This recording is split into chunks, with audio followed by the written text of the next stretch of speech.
pas à pas pour fabriquer un personnage en fil de fer. On peut l'appeler aussi poésie de fil et de papier. Alors, comme matériel, vous aurez besoin de fils de craft armés que l'on peut trouver dans les magasins de travaux manuels comme en jardinerie. Ils se vendent par rouleau de 50 mètres ou 100 mètres. Il en existe plein de couleurs différentes. Des ciseaux ou une pince coupante. Comme le fil est assez fin, les ciseaux suffisent, mais la pince coupante, parfois, ça peut être bien. Cutter, scalpel, colle blanche à contact rapide et un pinceau, ou les colles avec un petit tube qui distribue. Des papiers divers que vous retrouvez partout dans la maison. Journaux, livres, cartes routières, papier cadeau, tout ça. Quelques colorés, craft, partitions. N'oubliez pas le support pour l'atelier découpe au cutter. Une protection pour l'espace collage. Des crayons, feutres, tout autre matériel d'écriture, règles. Un cure-dent et des pinces à linge, et moi j'en avais en bois, et finalement ce n'est pas une bonne idée, plutôt en plastique ou en métal. Alors, première étape, on coupe un fil d'environ 60 cm. Ça suffit pour un personnage. On le plie en deux, en gardant l'index dans le pli, et à environ 4 cm, on serre et on tourne 4 ou 5 fois pour faire la tête et le cou. Quand je dis 4 ou 5 fois, c'est 4 ou 5 fois un tour complet. On peut le faire aussi à l'aide d'un crayon. Moi j'ai mis mon crayon dans la tête et j'ai tourné 4-5 fois. Une petite astuce pour les élèves ou les enfants, on peut mettre un cure-dent avec un côté rouge et comme ça ils voient quand ils ont fait un tour complet. Ensuite on prend un des deux fils et on le plie pour faire le bras. Moi j'ai mesuré à peu près 6 cm pour chaque bras. Ensuite, comme pour la tête, on le tourne sur lui-même 4 ou 5 fois. On peut laisser au bout une petite main ouverte ou pas. Et on fait la même chose pour l'autre bras. Puis on place les futures jambes à la perpendiculaire des bras. On s'occupera de leur position après. C'est tout à fait modelable. Là, pour l'instant, on est sur la structure. Donc, on peut soit laisser des épaules, comme là, on peut voir à gauche, soit pas du tout, au niveau du cou. Donc, à vous de voir. Il suffit simplement de défaire un petit peu le tortillon qu'on a fait en tournant. On forme ensuite un corps à peu près symétrique. C'est pas tout à fait le cas pour moi. Moi, j'ai mesuré de chaque côté 4 cm avant de plier.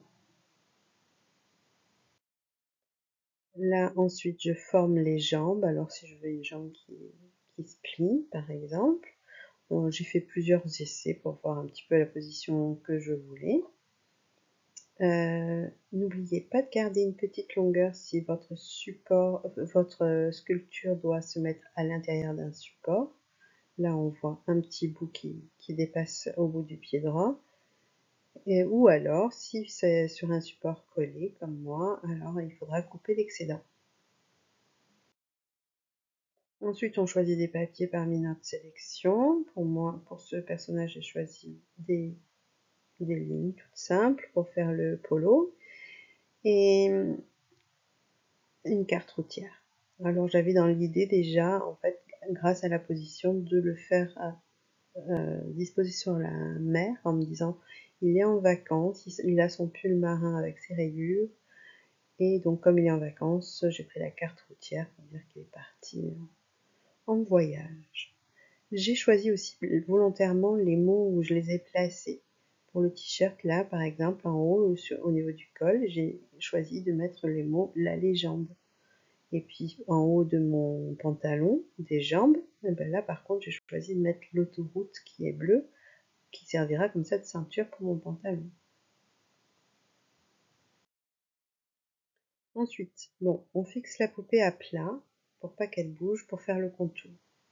Et on la fixe soit par des poids, là j'ai pris un dictionnaire et ma grosse pince, soit par des pinces à linge, ça marche aussi, pour fixer bien notre petite poupée, pour pas qu'elle bouge pendant qu'on fait le contour.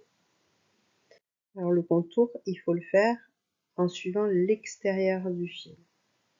Et ensuite, moi je l'ai fait au crayon, puis ensuite je l'ai repassé au stylo noir pour mieux le voir.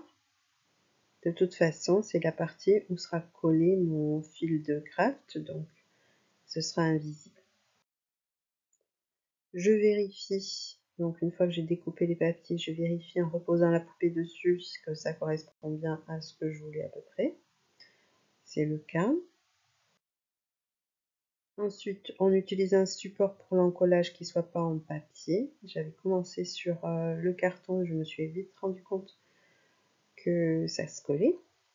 Donc le principe, c'est de coller la partie supérieure du fil de craft sur laquelle on va poser le papier et tout de suite on retourne notre poupée et on pose un dictionnaire ou un poids dessus pour que ça colle bien. Comme c'est une colle contact très rapide, moi ça dure 10 secondes et ensuite j'enlève mon dictionnaire.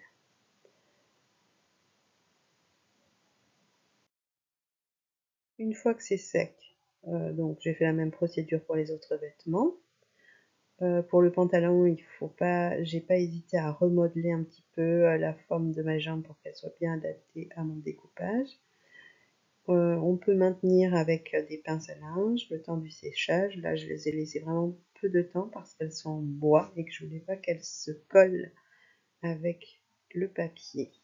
On peut aussi enlever au scalpel. Là, il y a un petit bout du t-shirt qui dépassait. Je l'ai enlevé au scalpel. Le petit morceau qui dépasse sans aucun problème. Et voilà le résultat final. Alors, j'ai choisi comme support un petit caillou de granit. Et heureusement que j'ai une colle qui colle très fort, même les cailloux, mais j'ai quand même beaucoup galéré pour faire tenir ma poupée. D'ailleurs, on le voit sur l'image numéro 1, j'en ai fait une petite image humoristique. Je tombe! Papa, la légende. Voilà, en fait, la légende, c'était pas forcément dans le bon sens.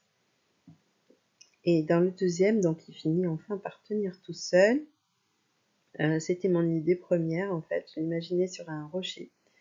Et en fait, cette position qu'il a, c'est la position que nous avait fait prendre une animatrice de classe pour faire le flamant rose. Donc ça m'a fait penser à la position du flamant rose sur une jambe pliée, une jambe droite sur la pointe.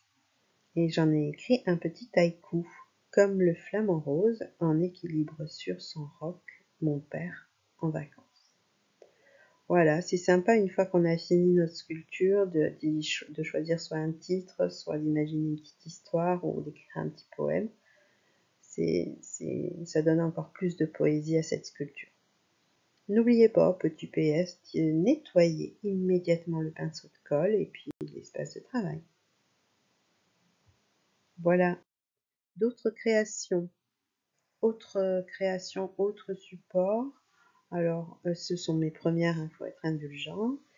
Sur la première, la petite fille, j'ai choisi de prendre un petit napperon de dentelle que j'avais et au lieu de faire le contour à découper, j'ai directement tracé au cutter le contour et ça a très bien fonctionné. Donc ça m'enlève une étape, ça m'a permis d'être plus rapide. Ensuite, cette petite fille, je l'ai mis sur un cercle de camembert. Le cercle étant pâle, clair, j'ai fait tomber des petites gouttes d'encre dessus. En me disant ça va faire un petit peu comme une pluie de larmes en fait, parce que je voulais que cette petite fille elle soit triste en train de lire un petit poème, qu'elle ait l'air un peu mélancolique. Et en fait, au final, ces larmes, je leur ai mis des petits points jaunes pour faire des étoiles. Je me suis dit que ça serait bien qu'elles soient au clair de lune. Au fur et à mesure, je me construis mon histoire et je rajoute des petits détails.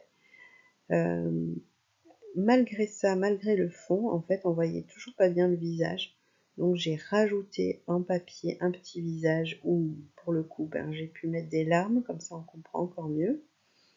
Et dans ses mains, je lui ai mis une lettre avec un petit poème que j'écris rapidement, voilà, qu'elle est en train de lire. Je pense qu'avec le recul maintenant, je ferai le tour du camembert, de la boîte à camembert en noir, pour que ça ressorte mieux et que ça fasse comme un cercle. Et je pense que je vais combler les taches blanches, du coup, qui sont restées blanches, les vides, dans le fond, pour que ça ait l'air d'une nuit étoilée un peu plus. Ensuite, le deuxième, c'est un recto verso, c'est une suspension, donc il faut bien penser à l'envers, du coup. Les deux côtés vont être visibles, donc il faut que la robe elle soit jolie d'un côté et de l'autre. Pareil pour le nuage. Pour le nuage, j'en ai profité pour écrire un petit poème derrière, hein. C'est comme ça la petite surprise au moment où on retourne le personnage. Voilà, voilà. Bon ben à vous, j'espère que ça vous aura inspiré.